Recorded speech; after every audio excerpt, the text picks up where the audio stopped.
Hey, what's up, guys? Hey, it's your boy Sky here. For those of you just joining my channel, I am a realtor out here in southern Utah.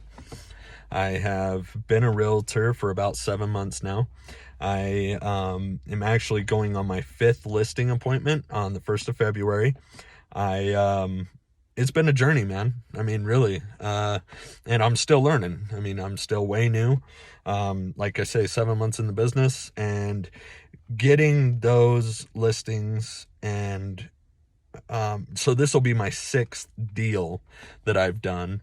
My first deal that I ever did, shout out to Brian Casella, because he says in his videos, to motivate you, but to give you some experience on what he's done, to do a sale, no matter what it is, whether it's a buyer or a listing, but do it before you get your license. Now, when I say that, I mean like when you have done all your classes and everything, and you're in the process of taking the exam and all that stuff.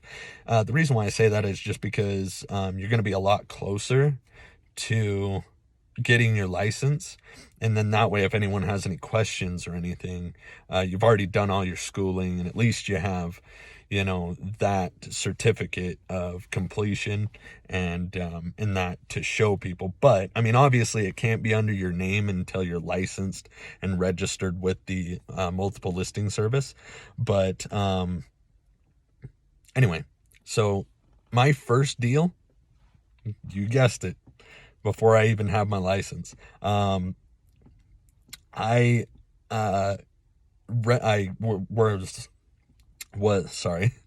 was working on a team with 2 other people, my mentor and his assistant, and the assistant helped me with all the paperwork and whatnot. I didn't really learn very much from that one, because they kind of did it for me and I just paid them, right? Like, I just did a commission split with my mentor that we listed the home under, and all that. So anyway, but then I had to do my split with my broker and whatnot, because my mentor actually isn't my broker. He's just another agent. He's getting his broker's license. And so anyway, but I've decided I'm probably not going to go that way, with joining his team, only because just differences of how a business should be ran and how a team should be as a team. So anyway, no hard feelings or anything, just yeah, I'm probably not going to join a team. Excuse me, I've been working as a solo agent pretty much the entire time. My buyer's deal that I did all on my own. All the listings that I've done all on my own. I'm actually in the process of doing my first deal with selling a home all on my own. So I have to do the listing agreement, the MLS agreement. And granted, we have a listing coordinator that posts it on the MLS and does all that, but I'm the one that has went out, did the deal, got them to sign, got the listing price where we wanted it. It has now went under contract, and 13 days later, get that, ladies and gentlemen. Granted, down here in southern Utah, the real estate market is huge right now. Homes, there is low inventory on homes right now. People are building like crazy, building spec homes. This particular home that I am referring to, as far as 13 days on the market, it goes under contract. It's a twin home, and these go really, really fast out here. There's not, like I say, a lot of inventory, as far as you could use this home as an investment property. In fact, the owner of this home bought it initially for him and his wife to retire in, because it's small. It's a 3-bed, 2-bath twin home, single level.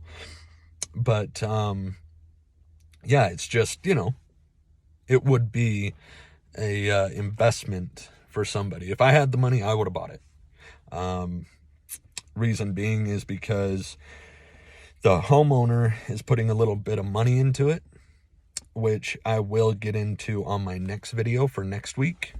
So be watching for that, of the renovation that we are doing to the home. But the reason why I want to show you this stuff is because don't let something like this scare you from listing a home. See, the previous homeowner, his daughter lived here, and she told me that they had talked with a couple of agents that were extremely, they're well renowned in this area, and they had talked with them about it, and they wouldn't list it until the renovation was done.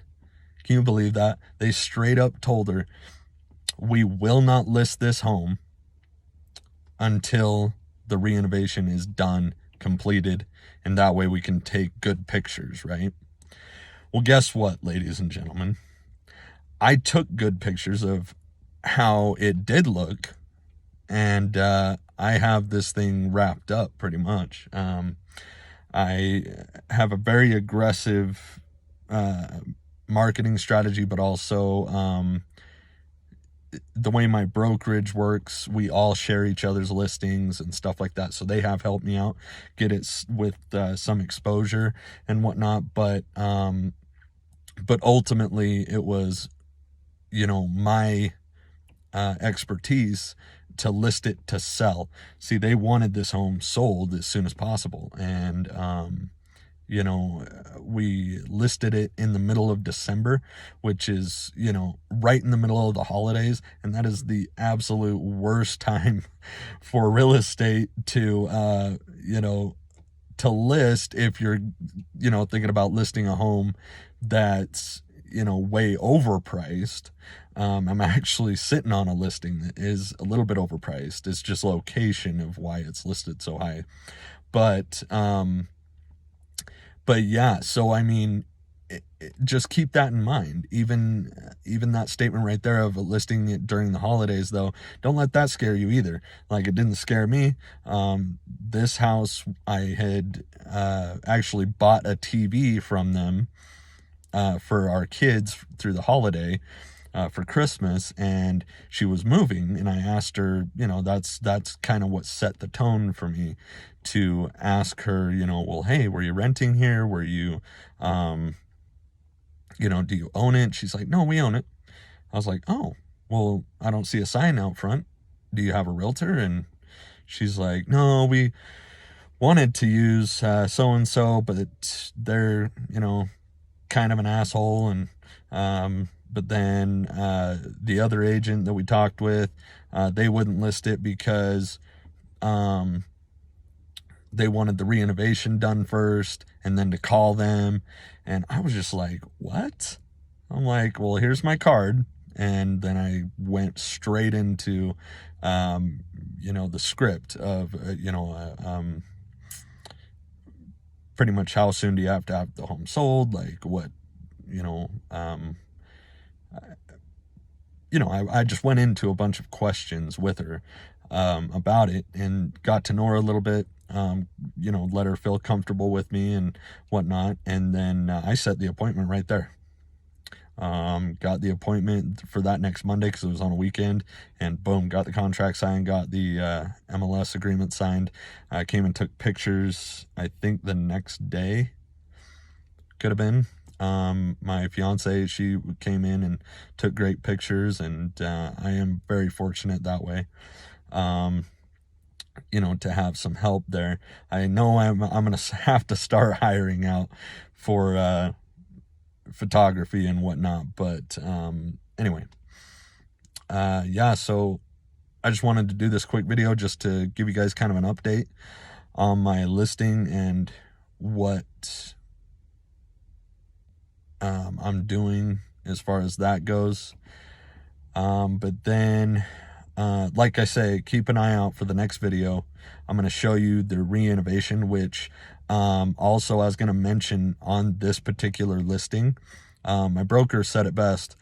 The things you think aren't your job, they are your job if you want to get the home sold. For an example, this home has cats, and I've been dealing with that. The cats are now locked in the garage. I have to come here, every day, or at the latest every other day, to give them food and water and whatnot. But also, to take care of things. But also, I'm teaming up with a remodel guy, and he gave him a great price on getting the thing remodeled, and getting it all set up and whatnot. But I'm friends with this guy, so and he's just getting started with his remodel business, and so I've been helping him do the remodel. Like, I tore out all the carpets, I tore out all the padding and stuff like that. I've been helping him rip off baseboards and lay down subfloor and all that stuff. So anyway, just things you think aren't your job, they technically are if you want to get the home sold. And in this case, where I'm promoting another business as well, that's kind of my job. So anyway, but also referrals. You guys got to remember that these people talk, man. Like, people talk, especially women. And in this particular case, the guy's daughter that used to live here, so, you kind of got to be nice. You got to be accommodating, because if not, they're going to run their mouth, man. And, stand firm on your beliefs and whatnot, but definitely, make sure that you guys are going above and beyond if you can. And anyway, so I've went a little long on this video, so I'm going to end it here. But hey, don't forget to subscribe to my channel for more content. I'm going to do tons more videos of personal experiences, and just get my journey on the internet. And in case, like I've said in my previous videos, I've done these videos to kind of show you what I'm going through, because some of you might be going through the same thing, and maybe too scared to put it on the internet or whatever, but that's fine. I just want to be relatable, and I think I've done a very good job of that so far. And but we got tons of videos to come, so we will see you on the next one. Love you guys, and stay tuned. All right, we'll see you.